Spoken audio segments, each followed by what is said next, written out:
Halo guys, jumpa lagi bersama Mimin. Terima kasih sudah mampir dan mendukung channel kami, sehat selalu buat kalian semua. Oke, kita langsung ke alur ceritanya. Baikuer melangkah mundur, dan sosok tinggi duduk di peti mati Kaisar. Kaisar ini jelas bukan manusia, tetapi monster dari ras Paskanatal. Di era Kaisar, manusia bukan satu-satunya yang menjabat sebagai Kaisar. Dewa Yue dan Dewa Ling mendukung era Kaisar dan memilih orang-orang luar biasa dari ras Paskanatal. Di antara mereka, ada beberapa dewa dari ras lain. Kaisar yang dimuliakan itu sudah menjadi iblis mayat. Mayatnya telah berubah menjadi iblis, dan tubuhnya dililit rantai. Namun, Yi Shisheng telah menekannya di sini untuk mencegahnya berubah menjadi iblis mayat untuk mendatangkan malapetaka. Meskipun tubuhnya masih menyimpan obsesinya, setelah berubah menjadi iblis mayat, itu lebih merupakan naluri haus darah. Oleh karena itu, Yi Shisheng tidak punya pilihan selain menekannya. Aura mayat Kaisar Agung memenuhi udara. Dia menundukkan kepalanya untuk melihat dekrit dari Yang Mulia Yue, dan cahaya hijau memenuhi matanya.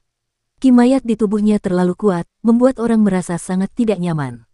Itulah sebabnya Baikuer mundur. Itu memang tulisan tangan tuanku. Mayat Kaisar berkata dengan suara yang dalam, saudara-saudara senior, guru telah memanggil kita untuk berjuang demi umat manusia lagi. Bagaimana menurut kalian? Suara teredam terdengar dari peti mati seorang Kaisar. Kita sudah mati. Kita mati berjuang demi umat manusia dan demi makhluk pasca kelahiran.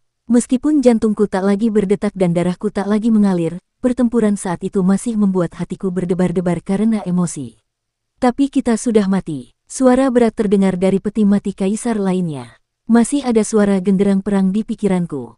Berapa banyak pahlawan yang telah lahir dalam 300.000 tahun masa Kaisar Agung. Era ini adalah era kita dan tidak seharusnya dikubur bersama kita. Di era Han Panjang, Kaisar Merah, Kaisar Pendiri, dan Perdamaian Abadi, ada banyak orang abadi yang keluar untuk berjuang demi bencana ini. Bagaimana dengan era Kaisar Agung yang paling gemilang? Era Kaisar Agung tidak tenggelam, tidak terkubur. Guru yang mengajar kita masih di sini, masih berjuang dengan mempertaruhkan nyawanya. Kita tidak bisa kembali menjadi debu. Suara gemuruh ki dan darah mengalir dari peti mati Kaisar satu demi satu. Rantai yang melilit peti mati Kaisar bergetar dan tiba-tiba putus satu demi satu. Ki dan darah Kaisar terdahulu yang layu kembali hidup sekali lagi. Di atas peti mati Kaisar, wajah-wajah heroik Kaisar kuno muncul. Bayangan 9 Kaisar berdiri dalam ki dan darah saat mereka memandang Baikuer. Meskipun banyak Kaisar sebelumnya yang jiwanya hancur dan tidak ada mayat yang tersisa, kami cukup beruntung untuk menyelamatkan tubuh mereka. Kami akan berjuang demi mereka. Ki mayat Kaisar terakhir surga sangat kuat. Dia berkata kepada Baikuer, pergilah ke kedamaian abadi terlebih dahulu dan beritahu para Kaisar di sana bahwa era Kaisar masih ada. Bahkan jika kita mati, kita akan tetap bangkit dari kubur dan terus berjuang demi umat manusia demi makhluk Paskanatal. Ini urusan kita yang belum selesai. Adik kita, Yi Shisheng, akan membawa peti mati kita ke medan perang. Baikuer membungkuk kepada 9 Kaisar dan pergi. Jurang besar lubang pembuangan. Celestial Master Yun dapat menggunakan pohon dao buah dao untuk melawan angin dingin dari kehampaan tertinggi dengan kekuatan Great Abyss. Namun, Great Abyss dipenuhi dengan angin panas, dan bahkan buah dao tidak dapat melawannya. Buah dao menghabiskan mananya setiap saat, bahkan menyebabkan dao agungnya hancur. Tempat ini mungkin merupakan tempat yang berbahaya bagi seorang praktisi dao yang telah mencap kekosongan tertinggi. Untungnya, basis kultivasinya cukup kuat. Akhirnya, dia tiba di dasar jurang besar yang paling dalam. Dia melihat bola seputih salju melilit Nyonya Yuanmu. Bola itu terus berputar, membuat Nyonya Yuanmu sulit untuk melawan. Bola seputih salju itu terbuat dari helaian rambut. Rambut putih itu seperti sutra. Itu menyegel Nyonya Yuanmu, seorang praktisi Tao, dan membuatnya sulit untuk melarikan diri. Yang Mulia Surgawi Yun memegang akar teratai kembar itu dan melihat ke bawah. Dia melihat wajah perempuan besar di dasar laut yang terjerat rantai. Akan tetapi, setelah sekian lama mencari, dia tidak dapat menemukan Dewa Langit Ling. Apakah sesuatu yang buruk terjadi pada Yang Mulia Ling? Dia terkejut. Pada saat ini, Nyonya Yuanmu tiba-tiba berkata dengan tegas, "Kakak, kita hanya bisa melawan malapetaka ini bersama-sama jika kita bekerja sama. Jika kita berhasil melarikan diri, aku akan membiarkanmu mengambil alih mayatnya." Baiklah. Suara permaisuri tiba-tiba terdengar dari tubuh Nyonya Yuanmu. Tidak akan sulit bagi kita untuk melarikan diri jika kita menjalankan jalan reinkarnasi. Jalan reinkarnasi. Awan yang sangat suci itu sedikit tercengang. Bukankah itu adalah keterampilan pamungkasmu yang sangat suci? Kembali ke surga yang agung, Kinmu telah bertukar teknik dengannya, dan dia telah menyampaikan jalan kesadaran ilahi yang telah dipahaminya kepada Kinmu. Kinmu juga telah menyampaikan pengetahuannya kepadanya, jadi awan yang sangat dihormati di surga tidak asing dengan jalan reinkarnasi Kinmu. Hatinya sedikit tergerak, ini pasti telah disampaikan kepada mereka oleh Yang Muliamu. Apakah perlu upaya gabungan dari permaisuri dan permaisuri untuk melaksanakannya? Hehe, sepertinya Yang Muliamu punya trik tersembunyi. Jalan reinkarnasi yang ia sampaikan kepada Nyonya Yuanmu dan permaisuri pasti memiliki kekurangan. Tatapannya berkedip saat dia memperhatikan setiap gerakan Nyonya Yuanmu, mencoba melihat cacat yang ditinggalkan Kinmu saat dia dan permaisuri menjalani jalan reinkarnasi.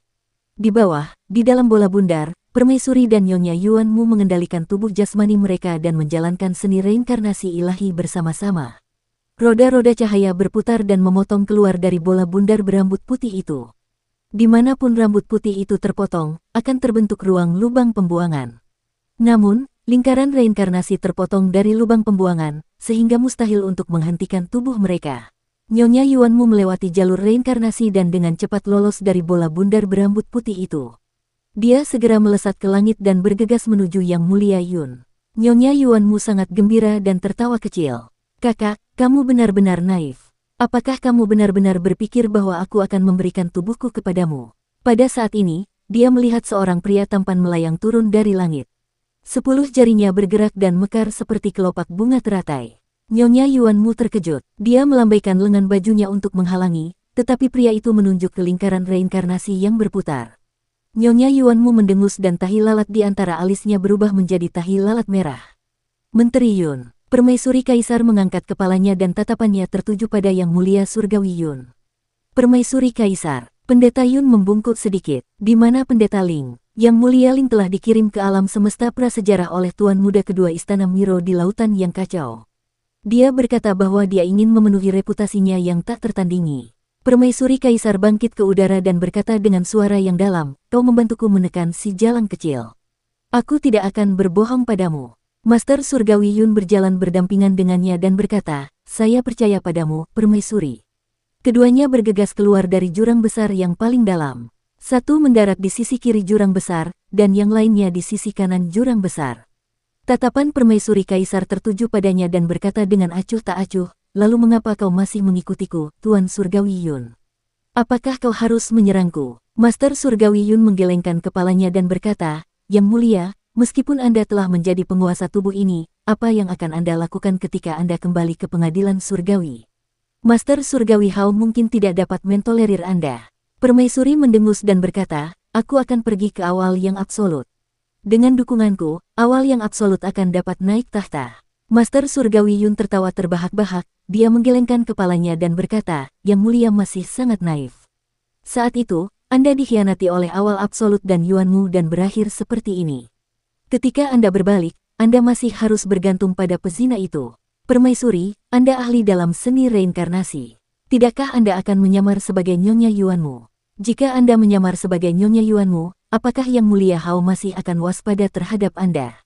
Permaisuri Kaisar memikirkannya dengan saksama. Jalan reinkarnasi memang bisa mencapai langkah seperti itu, dan itu sangat nyata sehingga tidak ada yang bisa melihatnya. Menteri Yun, mengapa Anda membantu saya? Permaisuri Yun mencibir, kau ingin aku mendatangkan malapetaka di Istana Surgawi dan membantumu meraih kemenangan dalam kedamaian abadi. Yang Mulia Surgawi Yun tidak menyangkalnya dan mengangguk sambil tersenyum. Benar sekali. Kalau begitu, bagaimana pilihanmu, Permaisuri Yun? Permaisuri Yun menggunakan kemampuan reinkarnasi yang luar biasa, dan penampilan, suara, dan kepribadiannya tidak berbeda dengan Nyonya Yuanmu. Dia terbang secara diagonal dan masih menghadapinya. Dia tidak berani untuk bersantai dan terkekeh, aku akan melakukan apa yang kau inginkan. Yang Mulia Surgawi Yun ragu-ragu sejenak. Di langit di belakang Permaisuri Kaisar, kesadaran ilahinya yang agung muncul. Pedang Kaisar awal yang absolut tergantung di pohon dao dan hendak menusuk dari jauh. Akan tetapi, dia berhenti dan tidak memanfaatkan kesempatan itu untuk membunuh Permaisuri Kaisar. Yang Mulia Ling tidak ada di sini dan kedamaian abadi kehilangan satu ahli, jadi aku hanya bisa mempertahankan Permaisuri Kaisar. Selain itu, aku mungkin tidak bisa membunuhnya. Ketika dia memikirkan hal ini, dia menyembunyikan rasa keilahiannya yang agung dari surga dan tersenyum pada Permaisuri Kaisar. Di atas sungai surgawi, pasukan pengadilan surgawi sangat besar dan perkasa. Mereka berbaris di sepanjang sungai surgawi, dan hampir semua dewa dan setan di pengadilan surgawi dimobilisasi. Selain itu, banyak dewa dan setan terbang ke surga yang berbeda, yang berada di bawah yurisdiksi langsung pengadilan surgawi. Para dewa dan setan itu memegang dekrit Kaisar Haotian dan memobilisasi semua pasukan ke dunia Yuan. Sepanjang perjalanan, skala ekspedisi pengadilan surgawi ke dunia Yuan semakin membesar. Bala bantuan dari berbagai surga ikut bergabung, dan momentum mereka semakin membesar. Sepanjang perjalanan, pengadilan surgawi menghancurkan beberapa surga yang memberontak, mengacak-acaknya, menangkap banyak budak, dan menggunakan mereka untuk mengurus logistik. Pada saat yang sama, Raja Dewa Leluhur yang tinggal di Suandu menggunakan kekuatan Adipati Surgawi untuk mendorong air sungai surgawi, yang memungkinkan pasukan Istana Surgawi meningkatkan kecepatan mereka. Di permukaan sungai surgawi, ada berbagai macam kapal dengan senjata dewa dan jenderal di dalamnya. Kapal-kapal ini merupakan senjata berat. Bahkan ada matahari dan bulan yang berputar mengelilingi kapal-kapal tersebut. Tidak hanya ada siang dan malam di kapal-kapal tersebut, ada juga musim semi, musim panas, musim gugur, dan musim dingin. Bahkan ada beberapa yang langsung mengendarai Istana Surgawi dalam perjalanannya, dan para dewa serta iblis di Istana Surgawi itu bagaikan hutan. Para bintang dan dewa dari Istana Surgawi serta para dewa dari iblis surgawi pun tengah mengerahkan bintang-bintang dan rasi bintang untuk menyerbu. Bahkan ada beberapa kapal yang menyeret senjata dewa besar dan berlayar di sungai surgawi, memasuki air yang dalam. Senjata-senjata suci di kapal-kapal ini tidak ditempa seperti senjata-senjata suci perdamaian abadi. Senjata-senjata suci ini lebih seperti terbentuk secara alami. Beberapa kapal membawa gunung-gunung besar. Ada puluhan ribu dewa dan setan yang mengelilingi gunung-gunung dan terus-menerus memurnikannya. Mereka berusaha memurnikan gunung-gunung menjadi berbagai harta karun sesuai dengan bentuk gunung-gunung itu. Ada juga banyak dewa dan setan di kapal yang memurnikan sungai yang panjangnya ribuan mil. Dewa kuno Taiji membimbing mereka di samping, mengajari mereka cara memurnikan sungai menjadi senjata.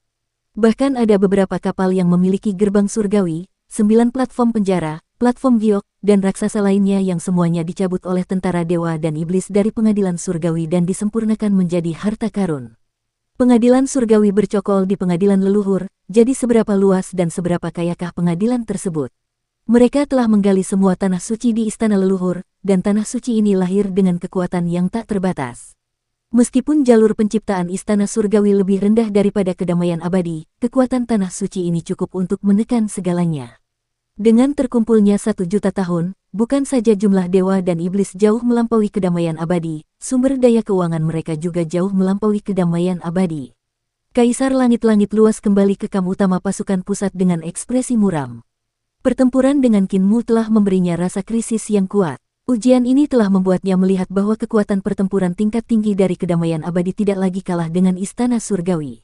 Satu-satunya hal yang mereka kurangi adalah dewa dan iblis tingkat menengah dan rendah. Istana surgawi memiliki keuntungan luar biasa dalam aspek ini. Namun, jika kekuatan tempur tingkat tinggi itu rusak, maka pertempuran ini pasti berakhir dengan kekalahan mereka. Satu-satunya rencana sekarang adalah meminjam kekuatan Tuan Muda ketiga dan keempat. Tatapannya berkedip, dan seorang jenderal dewa tiba-tiba melaporkan, "Yang mulia, surga danau surgawi memberontak dan memberontak. Para pengkhianat tidak mendengarkan perintah dan telah membunuh penguasa danau surgawi. Mereka ingin menjadikan diri mereka sebagai kaisar." Kaisar Langit-Langit luas tersenyum dan berkata dengan lembut, "Perintahkan para hantu dan dewa untuk turun ke Yudu dan beritahu Guru Langit Su untuk mengorbankan surga di danau surgawi. Ingatlah untuk memberitahu Guru Langit Su kata-kataku yang sebenarnya, yaitu mengorbankan surga di danau surgawi." Sang jenderal ilahi menerima perintah itu dan bergegas pergi.